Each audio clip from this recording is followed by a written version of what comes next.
Madame, Monsieur, bonjour, bienvenue à cette autre édition de la revue des Grandes Unes, dernière édition du vendredi matin, vendredi 17 janvier 2013, autant pour moi. Nous allons aller rapidement dans les kiosques avec la revue des journaux. Commençons donc par le quotidien Mutation, le quotidien Le Messager qui met en sa une, tribunal criminel spécial, Ifrem Inoni bientôt devant la barre. L'instruction bouclée hier, l'ex-premier ministre Atangara Mbara, ex-secrétaire général de la présidence de la République, et Télé Somba devront répondre des faits de détournement des deniers publics en coaction. Et puis le journal qui parle aussi de fichiers électoraux, la société civile exige la prorogation des inscriptions. Le service écuménique pour la paix craint que les CAM n'atteignent l'objectif de 7 millions d'inscrits. Et puis au tribunal, Tongongene charge Yves-Michel Foto, les avocats de l'ex-directeur général des aéroports du Cameroun, contre l'élargissement du milliardaire. Opération Épervier, Guinée-Fa transféré en Konegi, l'ex-directeur général de la SCDP, conduit sous forte escorte hier à Yaoundé. Et puis émeute du 1er janvier, Fumban contre Fumban, Ndamjoy accuse le sultan de Bamoun des élites sous la férule de Mefiro Marou, ministre délégué, riposte. Voilà pour l'essentiel des informations à la une du journal Le Messager. À présent, le quotidien Mutation pour sa part, mais aussi en sa une l'affaire Inoni Efrem devant le tribunal criminel spécial. L'ex-premier ministre en détention préventive depuis 9 mois à la prison centrale de Konengue est accusé de détournement de 287 millions de francs CFA, fait finalement établi par la justice. Jean-Marie Atangara Mbara et Otele Osomba répondront les mêmes faits devant cette juridiction. Et puis législative et municipale, René Emmanuel Sadi, le ministre de l'administration territoriale et la décentralisation, redoute le chaos. Dans une note adressée au chef de l'État, le ministre de l'administration territoriale soutient que l'ECAM n'atteindra pas ses objectifs. Et puis grève dans les universités d'État, Boya Douala Ngaoundéré toujours en grève en dépit du communiqué du ministre de l'enseignement supérieur. Aucun enseignant n'a touché de prime de recherche. Et puis dans l'affaire Camerco, Okala Handa répond à Alex Van Elk, le commissaire aux comptes de la compagnie nationale, et rien contredit l'ex-directeur général de Camerco. Passons à présent au quotidien l'actu qui met en sa une. Arrêt des poursuites contre Yves-Michel Foto. Le ministre-justice Laurent Esso s'est-il trompé? Point d'interrogation. Les avocats du co-accusé d'Yves-Michel Foto estiment que Laurent Esso a pris cette décision en l'absence du texte d'application de l'article 18 de la loi portant création du tribunal criminel spécial. Affaire Minfof à Freeland First Bank. L'État récupère 1,7 milliard de francs CFA. Le tribunal criminel spécial a en outre inculpé et placé sous mandat de dépôt des cadres de la banque qui ont été conduits à la prison centrale de Konengi.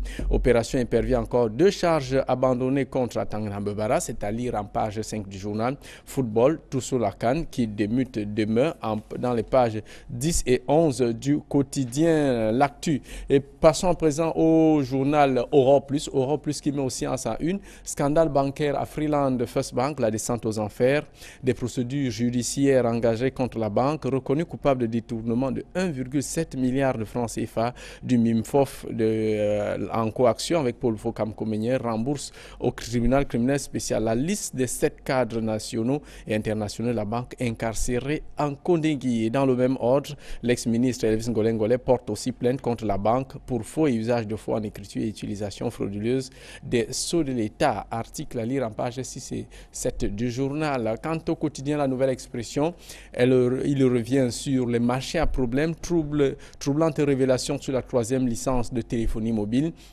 Des sources bien introduites, qui écrit le journal, le Premier ministre a intimé l'ordre au ministre des Postes et Télécommunications de transférer le dossier de recrutement du cabinet devant accompagner le gouvernement dans ce chantier, mais il ne l'a pas fait. Le journal qui revient aussi sur ce transfert de Jean-Baptiste Nguyefa à la prison centrale de Konengi. Côte d'Ivoire, Charles Blé Goudé aux arrêts, l'ancien ministre de la Jeunesse de Côte d'Ivoire et partisan de la première de l'ancien président Laurent Gbagbo, a été arrêté à Accra. Tiens, la mort d'un élève provoque des émeutes.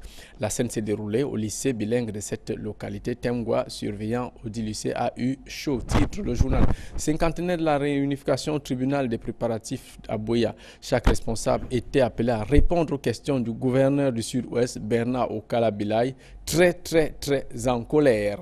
Voilà pour le quotidien La Nouvelle Expression, le quotidien satirique Popoli qui met en sa une succession. On prépare Franck Biya, les proches du parent de Nkonkuma, manœuvre pour ce passement de chaise. On peut voir en caricature sur la une du journal qui dit successeur familial, dit successeur constitutionnel. Vas-y, sauve la retraite de papa, écrit le journal. Et puis la religion, l'EPC qui expulse le ministre Edou, le journal qui revient encore sur cette affaire où des anciens de l'église de l'EPC ont été excommuniés. Voilà donc l'essentiel de l'information parue en kiosque ce matin. Revenons donc avec nos invités sur le plateau. Camille Nélé, consultant permanent pour le vendredi, le mercredi et le mardi. Bonjour, bienvenue à la revue des Grandes Unes. Bonjour Jean-Paul, bonjour chers téléspectateurs d'Equinox.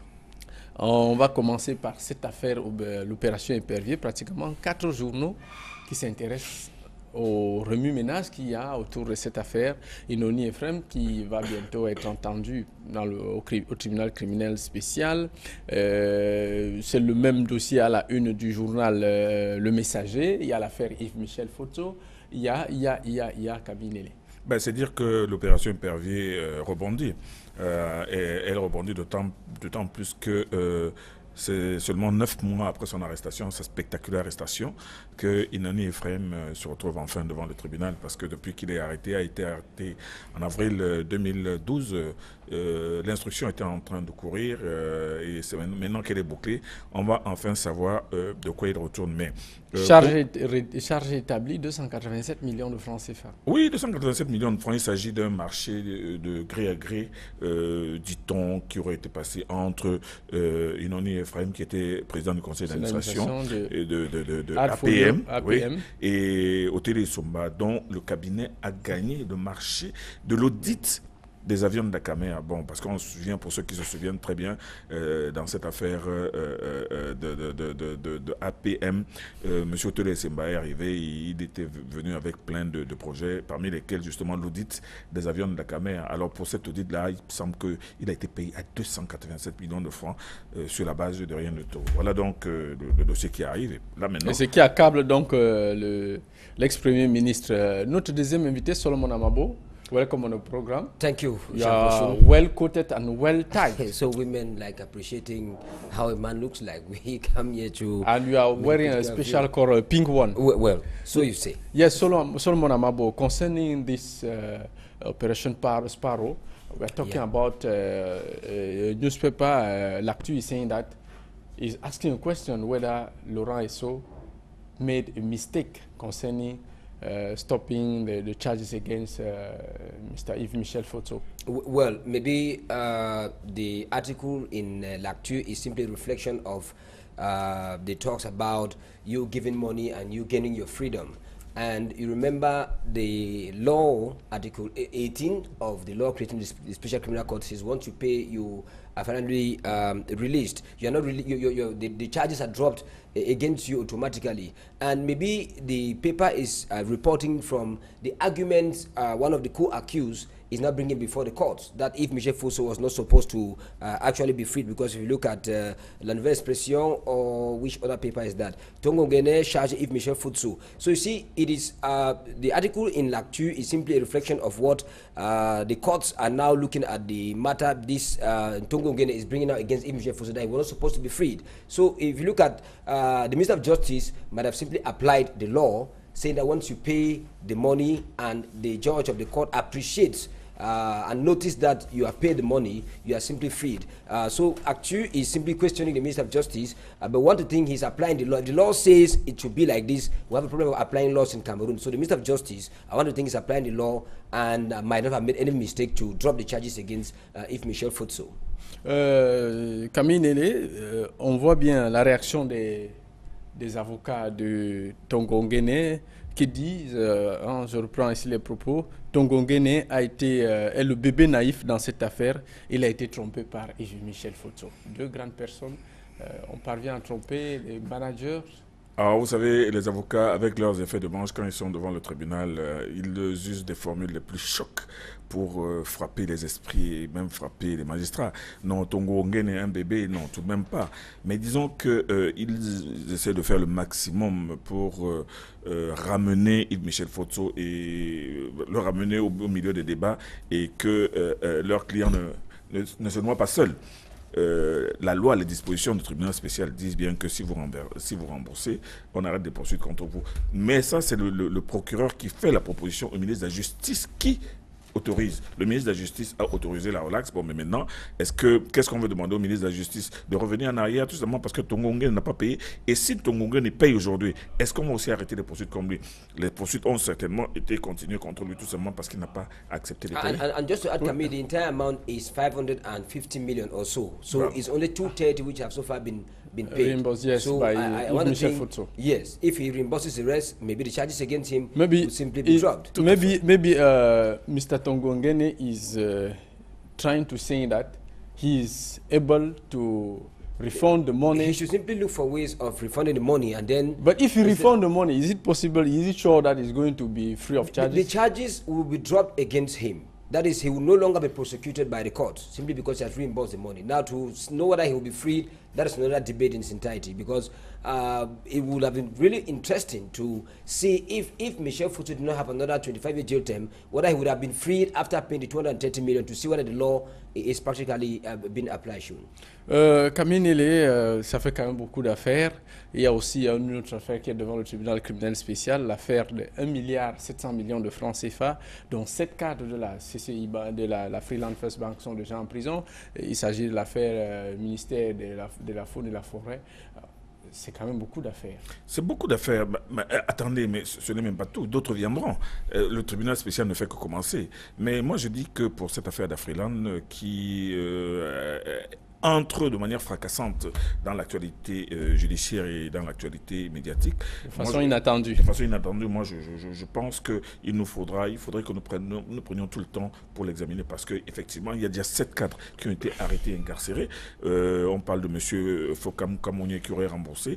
Moi je pense qu'il faudrait un peu recouper parce que nous ne savions pas encore grand-chose sur cette affaire. Nous devrons recouper pour puisque pouvoir l'ancien ministre, Elvis Ngolengole a porté plainte contre la Freeland First Bank pour faux et usage de faux. Ça veut donc dire que c'est une affaire qui va connaître pas mal de rebondissements parce que si le ministre porte plainte pour faux et usage de faux et que l'affaire porte justement entre la banque et le ministère de la Forêt et des Faunes, ça veut dire qu'il y a quelque chose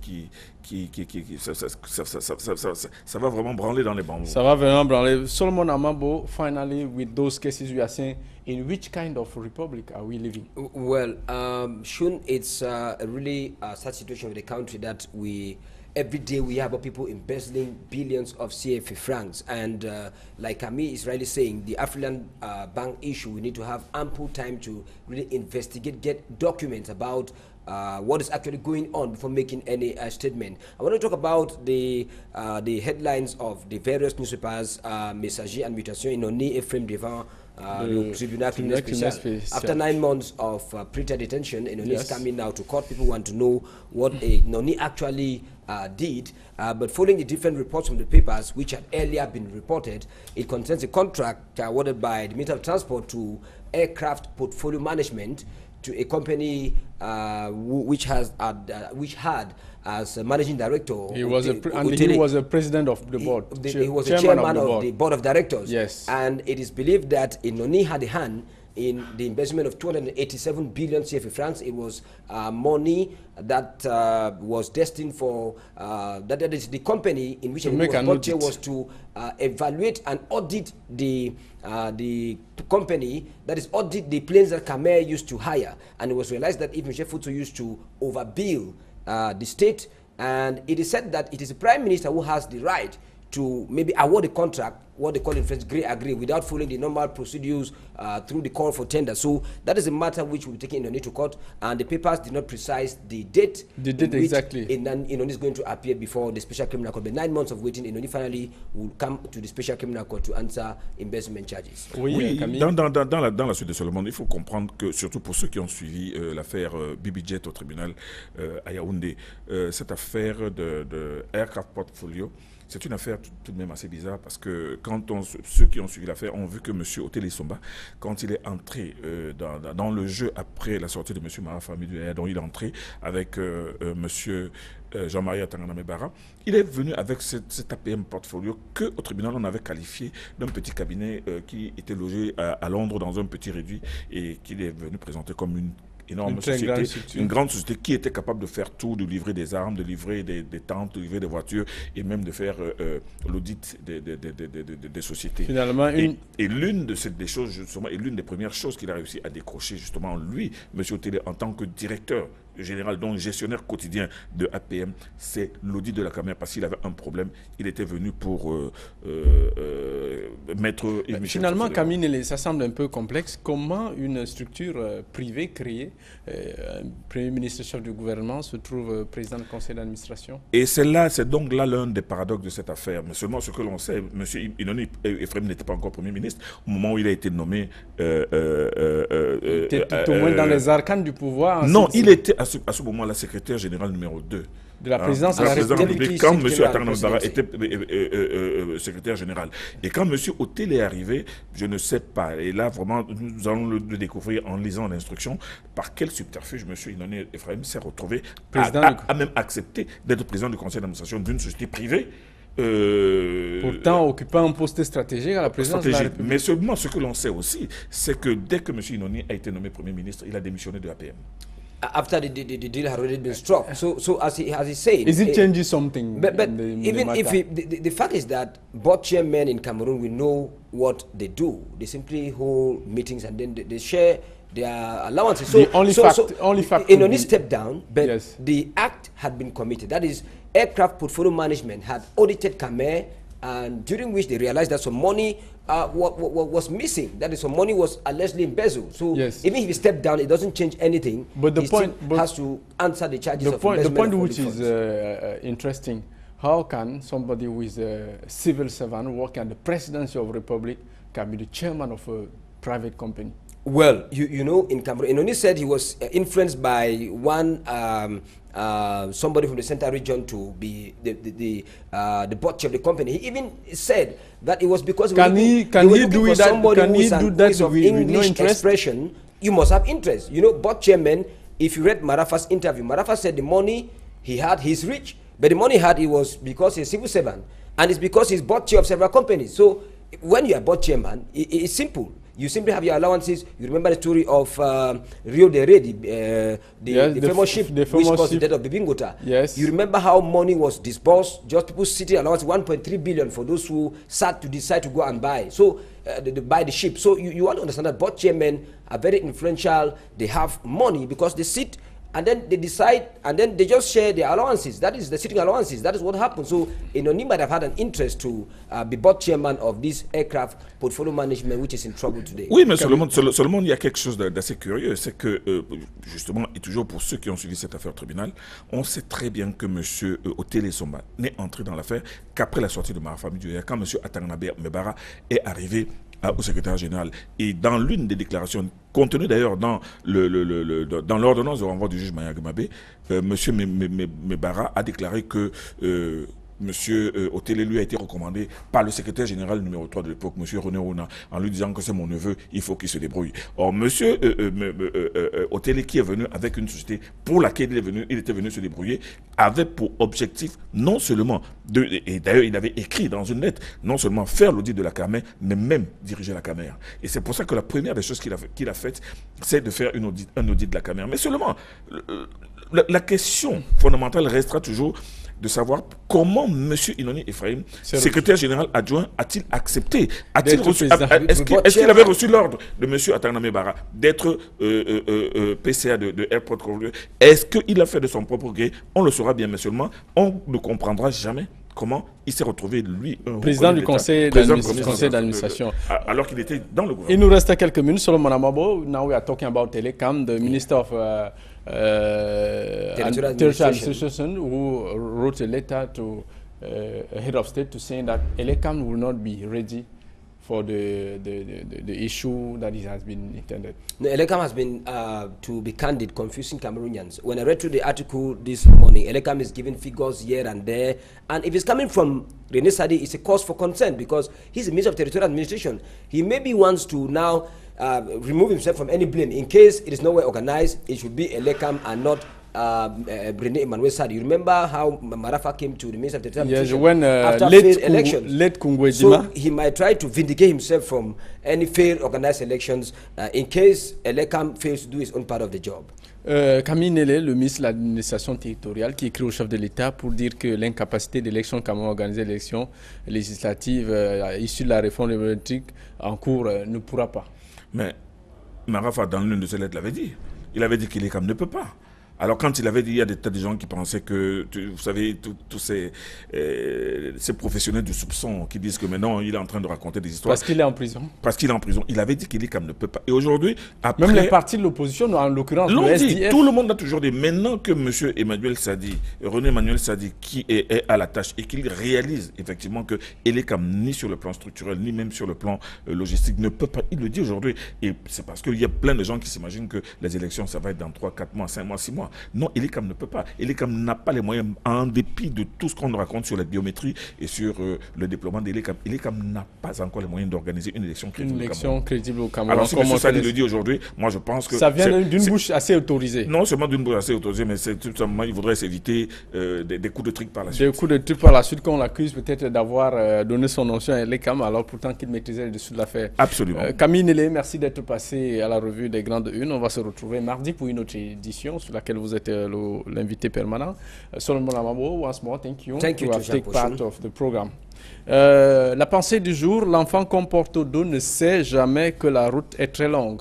L'enfant qu'on porte sur le dos ne sait jamais que le trajet parcouru est assez long. Voilà donc la pensée du jour qui est une sagesse africaine. Madame, Messieurs, nous sommes arrivés au terme de cette édition de la Revue des Grandes Unes. Let's say on Monday morning for another edition of la Revue des Grandes Unes. Stay tuned on Equinox Television. Either you switch off your TV and do something else. Bye-bye.